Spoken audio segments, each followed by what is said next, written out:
கர்த்தருடைய நாமம் மகிமைப்படுவதாக. தேவன் தந்த நல்ல ஸ்லாக்கியத்துக்காக சர்வ வல்லமையுள்ள தேவனை நான் துதிக்கிறேன், ஸ்தோத்திரிக்கிறேன். கடந்த வந்த ஒருவரின் கர்த்தராகிய இயேசு நாமத்தில் உங்களை வாழ்த்தி வரவேற்கிறேன். ஆமென். ஹல்லேலூயா, ஹல்லேலூயா.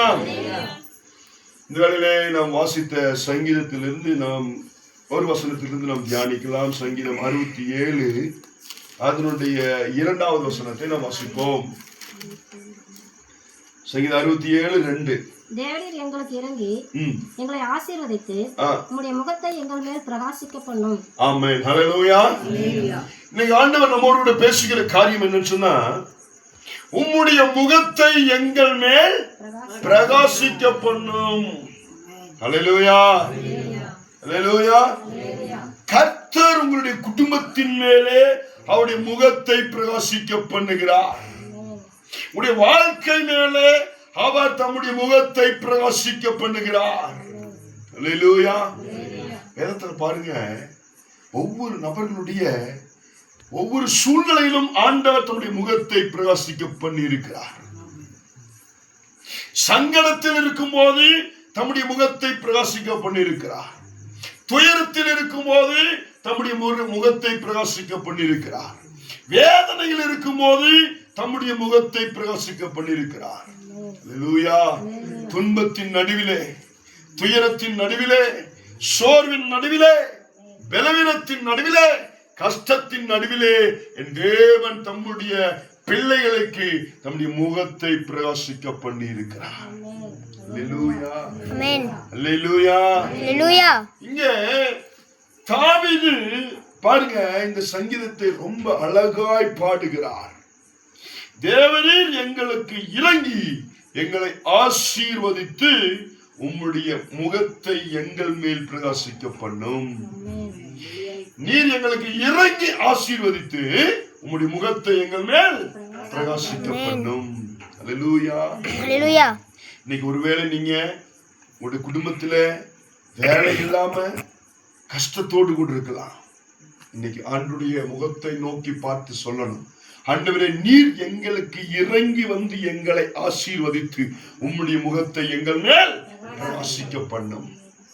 ஒருவேளை ஸ்தோத்திரம் பிரச்சனையோடு இருக்கலாம், ஒருவேளை நெருக்கத்தோடு இருக்கலாம், ஒருவேளை கவலையோடு இருக்கலாம், சஞ்சலத்தோடு இருக்கலாம், தவிப்போடு இருக்கலாம், பிரச்சனையோடு இருக்கலாம், வியாதியோடு இருக்கலாம், பிரதிகூலத்தோடு இருக்கலாம். எந்த சூழல் இருந்தாலும் அவனுடைய முகத்தை நோக்கி பார்த்து சொல்லுங்க, நீர் எங்களுக்கு இறங்கி வந்து ஆசீர்வதிங்கப்பா, உம்முடைய முகத்தை எங்கள் மேல் பிரகாசிக்க பண்ணும், எங்களுடைய சூழ்நிலைகள் மேல் பிரகாசிக்க பண்ணும், எங்களுடைய கவலை மேல் பிரகாசிக்க பண்ணும், எங்களுடைய துக்கத்தின் மேல் உம்முடைய முகத்தை பிரகாசிக்க பண்ணும், எங்களுடைய சஞ்சலத்தின் மேல் உம்முடைய முகத்தை பிரகாசிக்க பண்ணும். அல்லேலூயா, அல்லேலூயா, அல்லேலூயா, அல்லேலூயா. பாருங்க, வேதத்துல ஒவ்வொரு நபர்களுடைய சூழ்நிலையும் ஆண்டவர் தம்முடைய முகத்தை பிரகாசிக்க பண்ணினார். ஆமென். பாருங்க, ஒருத்தன் பேர் வந்து யாபேஸ் அப்படின்னு சொன்னா அதுக்கு அர்த்தம் துக்கம். அவங்க அம்மா அவனை பெற்றெடுக்கும் போது அவனுக்கு பேர் வச்சாங்க பாருங்க, துக்கம் சொல்லி. யாராவது அப்படி பேர் வைப்பாங்களா? யாபேஸ் அப்படின்னு சொன்னா அர்த்தம் துக்கம். இப்ப என்னாச்சுங்க, எல்லாரும் நல்ல நல்ல பேரா வச்சிருக்காங்க, இவனுக்கு மட்டும் துக்கம்னு வச்சுட்டாங்க.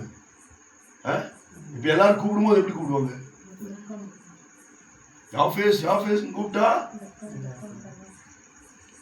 பேர் வச்சாங்களே, எல்லாரும் கூப்பிட்டு இப்ப எச்சா துக்கம் ஆயிடுச்சு அவனுக்கு. ஆமென். பேர் வைக்கிறது எல்லாத்துக்கும் சந்தோஷம், அப்படியே நம்ம குழந்தை பிறந்து பேர் வச்சா ரொம்ப சந்தோஷம். ஆனா இப்ப இவனுக்கு பேர் வச்சாங்க, எல்லாரும் கூப்பிட்டு துக்கத்தின் மேல் துக்கம் ஆயிடுச்சு. அல்லேலூயா. ஆனா இந்த துக்கத்தை இவன் தன் தகப்பன் இடத்துல போய் சொல்லல. ஏன்பா எனக்கு இந்த பேர் வச்சீங்க? அம்மா கிட்ட போய் சண்டை போடல, ஏன்பா எனக்கு இந்த பேர் வச்சீங்க அப்படி சண்டை போடல. அவனுக்கு கூட பிறந்த சகோதரர் நிறைய பேர் இருக்காங்க.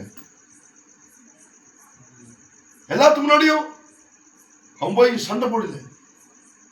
யாரெல்லாம் அவனை பார்த்து யாபேஸ் துக்கம் என்று சொல்லி கூப்பிடுறாங்களோ அவங்க கிட்ட போய் சண்டை போடுங்க. வீண் வார்த்தைகளை விடல, கெட்ட வார்த்தை பேசல. என்ன செய்த தெரியுமா? இந்த துக்கத்தை எல்லாம் தன்னுடைய உள்ளத்தில் வச்சு, தன்னுடைய மனசுக்குள்ள வச்சு, இருத்துக்குள்ள வச்சு தேவனிடத்தில் போய் முறையிட்டான். தனி அறையிலே, வீட்டிலே, தனி இடத்துல போய் உட்கார்ந்து ஜெபித்தான். ஹல்லேலூயா. அவன் ஜெபித்த ஜெபம் தெரியுங்களா? தேவனே, நீர் என்னுடைய தேவன், நீர் என்னோடு கூட இருக்கணும். அவன் ஜெபிக்கிற ஜெபம் பாத்தீங்களா? ஃபர்ஸ்ட், நீங்க என் கூட இருக்கணும் ஆண்டவரே, நீங்க என்னை ஆசீர்வதிக்க வேண்டும், உம்முடைய கரம் என்னோடு கூடவே இருக்கணும், தீங்கு என்னை துக்கப்படுத்த கூடாது. 4 காரியத்தை ஜெபிக்கிறாரு. 4 விஷயத்தை ஜெப குறிப்பா வச்சு ஜெபம் பண்றாரு. அல்லேலூயா. அந்த ஜெபத்தை கேட்டு தேவனே இறங்கி கடந்து வந்து அவன் மேல் தம்முடைய முகத்தை பிரகாசிக்க பண்ணி அவனோடு கூட இருந்து அவனை ஆசீர்வதித்து கர்த்தருடைய கரம் அவன் மேல் இருந்து என்ன செஞ்சாருங்க?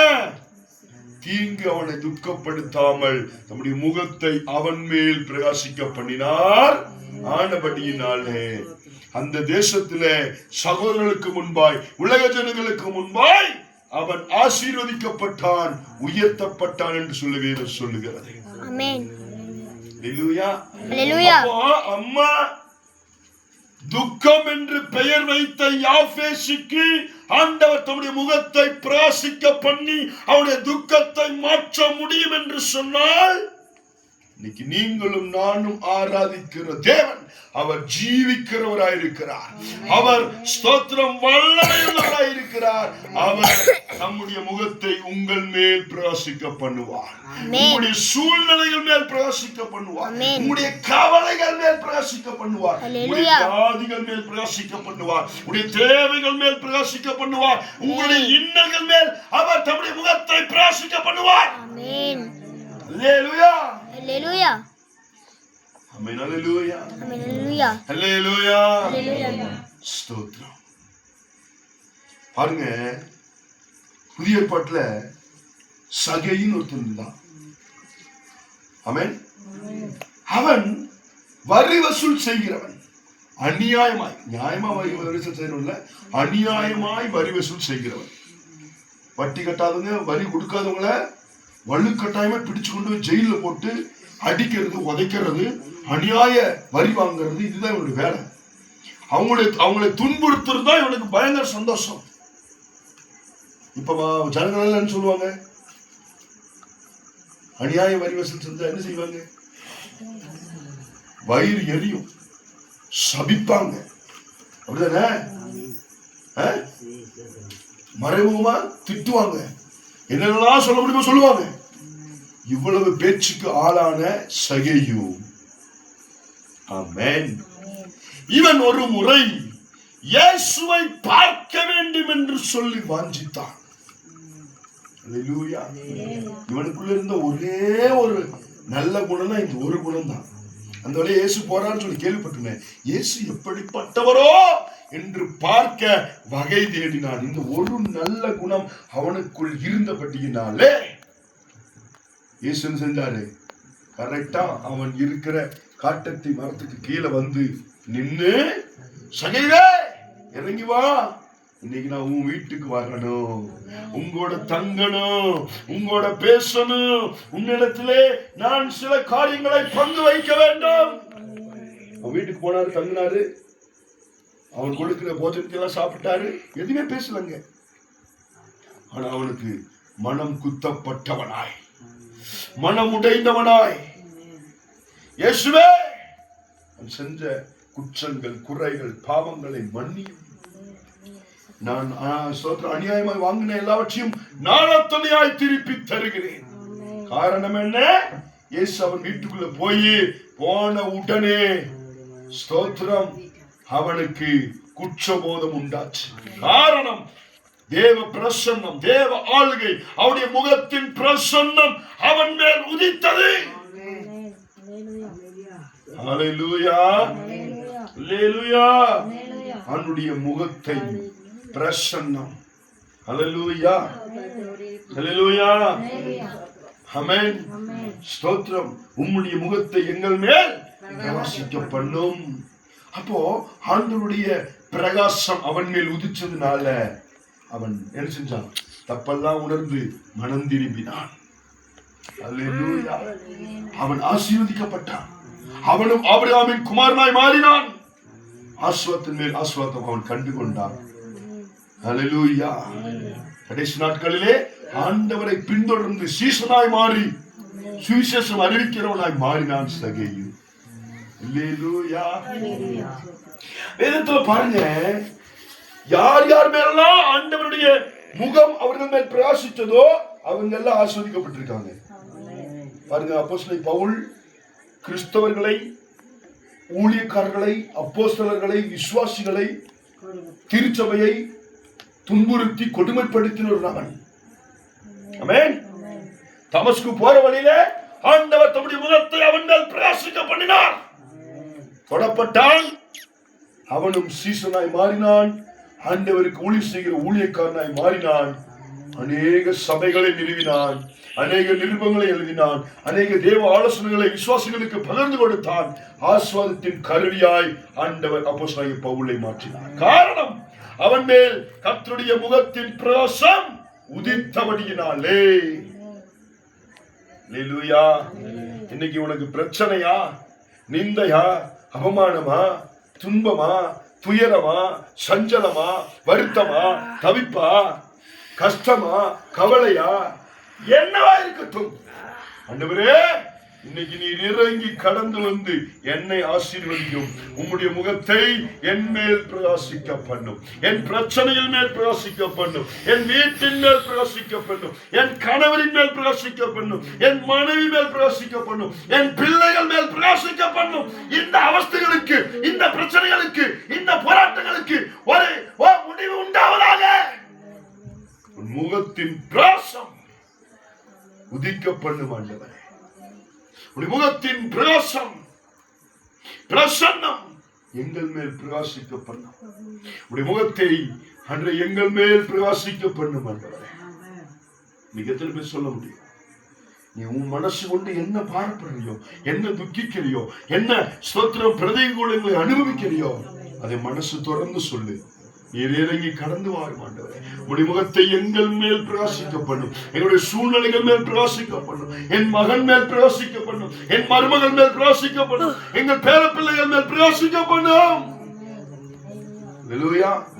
ஆண்டவர் இறங்கி கடந்து வந்து தம்முடைய முகத்தை பிரகாசிக்க பண்ணினார் என்று சொன்னால் குடும்ப சூழ்நிலை மாறும், கடன் பிரச்சனை மாறும், குடிப்பழக்கம் மாறும், பிரதிகூலங்கள் மாறும், சண்டைகள் மாறும், சச்சரவுகள் மாறும். உன் துக்கம், உன் துயரம், உன் கவலை, உன் பலவீனம், உன் வியாதி எல்லாம் மாறும். அல்லேலூயா. அல்லேலூயா. வேதம் சொல்லுகிறது, மனுஷனால் கூடாதது தேவனால் கூடும். அவர் சொல்ல ஆகும், அவர் கட்டளையிட நிற்கும். அல்லேலூயா. பாருங்க, பேதுரு ஒரு முறை அவன் ரொம்ப அனுபவம் உள்ளவன் மீன் பிடிக்கிறதுல. ஒரு நாள் மீன் பிடிச்சு தோற்று போயிட்டான், மீனே கிடைக்கல. ஆனா ஆண்டவர் அந்த இடத்துல வர்றாரு, வந்து செய்றாரு, அவனையும் பார்க்கிறார், அவன் படகையும் பார்க்கிறார். அல்லேலூயா. அவருடைய முகத்தின் பிரகாசம் அவன் மேலும் படகின் மேலும் உதித்தபடினாலே, பிரகாசிக்க செய்தபடினாலே, இரண்டு படகு நிரம்பத்தக்கதான ஆசீர்வாதத்தை ஆண்டவர் பேதுருவுக்கு தந்தார். பார்த்ததுக்கே அந்த ஆசீர்வாதம். அவர் இறங்கி வந்தா எவ்வளவு ஆசீர்வாதம் உண்டாகும்? உன் வீட்டுக்குள்ள வந்தா எவ்வளவு ஆசீர்வாதம் உண்டாகும்? அல்லேலூயா, அல்லேலூயா. இன்னைக்கு கேளுங்க, அவனோட சமூகத்தில் ஆண்டவரே ஸ்தோத்திரம், யாபேசுக்கு உம்முடைய முகத்தை பிரகாசிக்க பண்ணினது போல, தாவீதுக்கு உம்முடைய முகத்தை பிரகாசிக்க பண்ணினது போல, அப்போஸ்தலனாகிய பவுலுக்கு உம்முடைய முகத்தை பிரகாசிக்க பண்ணினது போல, ஓ லாசருவுக்கு ஸ்தோத்திரம். சகைவுக்கு உம்முடைய முகத்தை பிரகாசிக்க பண்ணினது போல, பேதுருவுக்கு உம்முடைய முகத்தை பிரகாசிக்க பண்ணினது போல எனக்கும் உம்முடைய முகத்தை பிரகாசிக்க பண்ணும் ஆண்டவரே. ஆமென். அல்லேலூயா. இயேசு கிறிஸ்து உலகத்திலே ஊழியம் செய்ய வரும்போது என் தேவன் தம்முடைய முகத்தை இயேசுவின் மேல் பிரகாசிக்க பண்ணினார். இன்னைக்கு அந்த இயேசு கிறிஸ்து உன்னையும் என்னையும் வாழ வைக்க முடியாது தம்முடைய முகத்தை அவர் நம்ம மேல பிரகாசிக்க பண்ணி கொண்டே இருக்கிறார். அல்லேலூயா. எல்லாரும் முழங்கால் படிடுவோம். எல்லாரும் முழங்கால் படிடுவோம். ஆமென். ஸ்தோத்திரம். எல்லாரும் முழங்கால் படிடுவோம்.